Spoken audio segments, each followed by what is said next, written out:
So if you discover that you have a nail or screw in your tire, you might be wondering if it's a good idea to pull it out. So there's a few things you'll have to think about first.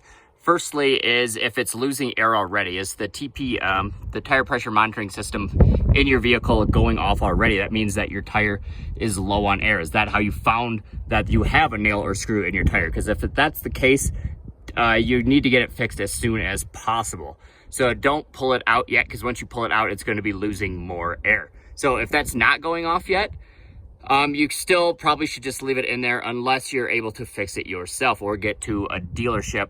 Once you get to the dealership or tire place, they can pull it out for you. So my best suggestion is just keep it in there for now, unless it's like really sticking out and it's really going to be an issue for you driving. So if it's all the way kind of flat, just leave it in there for now, take it to the dealership or the tire place, and they can pull it out for you, because obviously they can take it off the rim and fix it. The only way that you should be able or should pull that out is if you have something like a tire plug kit. So this one's from Autown.